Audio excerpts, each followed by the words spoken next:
ಶುರು ಮಾಡೋಣ ಗೆಳೆಯರೆ. ಮೊದಲೇದಾಗಿ ಏನು ಅಂತಂದರೆ ಈ ಒಂದು ವೆಹಿಕಲ್ನ ಲುಕ್ ಬಗ್ಗೆ ಮಾತಾಡೋಣ. ನೋಡ್ತಿರ್ಬೋದು ಈ ಒಂದು ವೆಹಿಕಲ್ನ ಮುಂದೆ ಇರುವ ಒಂದು ಶೇಪ್ ಏನಿದೆ ಈ ರೀತಿ ಬರುತ್ತೆ. ತುಂಬಾ ಒಂದು ನಾರ್ಮಲ್ ಆಗಿರೋ ಶೇಪ್ ಇರುತ್ತೆ, ಬಟ್ ಇದೊಂದು ಪ್ರಾಕ್ಟಿಕಲ್ ಆಗಿರೋ ಗಾಡಿ ಆಗಿರುತ್ತೆ. ಅದಕ್ಕೆ ಈ ಒಂದು ವೆಹಿಕಲ್ಲು ಭಾರತದಾದ್ಯಂತ ತುಂಬಾ ಒಂದು ಸಕ್ಸಸ್ ಪಡೆದಿರೋ ವೆಹಿಕಲ್ ಆಗಿರುತ್ತೆ.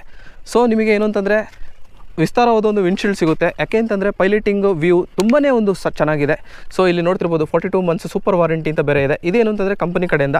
ಹಾಗೆಯೇ ಗೆಳೆಯರೆ ನೋಡ್ತಿರ್ಬೋದು 2 ಹೆಡ್ಲ್ಯಾಂಪ್ ಬರುತ್ತೆ. ಹೆಡ್ಲ್ಯಾಂಪು ಜೊತೆಗೆ ಒಂದು ಇಂಡಿಕೇಟರ್ ಬರುತ್ತೆ. ಎರಡು ಕೂಡ ಹಾಲೋಜನ್ ಆಗಿರುತ್ತೆ. ಇದು ಬಂದು ಗ್ಲಾಸ್ ಆಗಿರುತ್ತೆ, ಇದು ಬಂದು ಫೈಬರ್ ಕವರ್ ಆಗಿರುತ್ತೆ.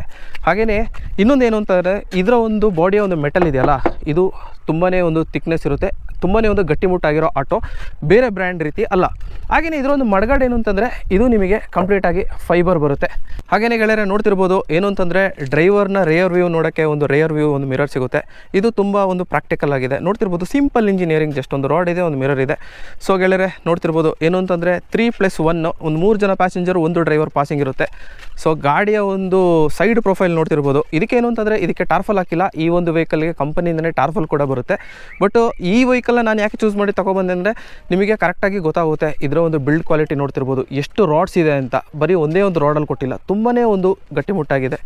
ಸೊ ಹಾಗೆಯೇ ಈ ಒಂದು ವೆಹಿಕಲ್ನ ಸೈಡ್ ಪ್ರೊಫೈಲು ನೋಡ್ತಿರ್ಬೋದು. ಕ್ಲಾಸಿಕ್ ಅಂತ ಒಂದು ಸ್ಟಿಕ್ಕರ್ ಬರುತ್ತೆ. ಇದೇನು ಅಂತಂದರೆ ಕ್ಲಾಸಿಕ್ ವೇರಿಯಂಟ್ ಆದ ಕಾರಣ ಈ ಒಂದು ಸ್ಟಿಕ್ಕರ್ ಬರುತ್ತೆ. ಹಾಗೆಯೇ ನಿಮಗೇನು ಅಂತಂದರೆ ಡೋರ್ ಕೂಡ ಬರುತ್ತೆ ಪ್ಯಾಸೆಂಜರ್ಗೆ, ಬಟ್ ಡ್ರೈವರ್ ಸೈಡ್ ಡೋರ್ ಇರಲ್ಲ. ಹಾಗೆಯೇ ಗೆಳೆಯರೆ ಹಿಂದ್ಗಡೆ ನೋಡ್ತಿರ್ಬೋದು, ಹಿಂದ್ಗಡೆ ಏನು ಅಂತಂದರೆ ಆಟೋ DX ಅಂತ ಒಂದು ಲೋಗೋ ಕೂಡ ಬರುತ್ತೆ. ಹಾಗೆಯೇ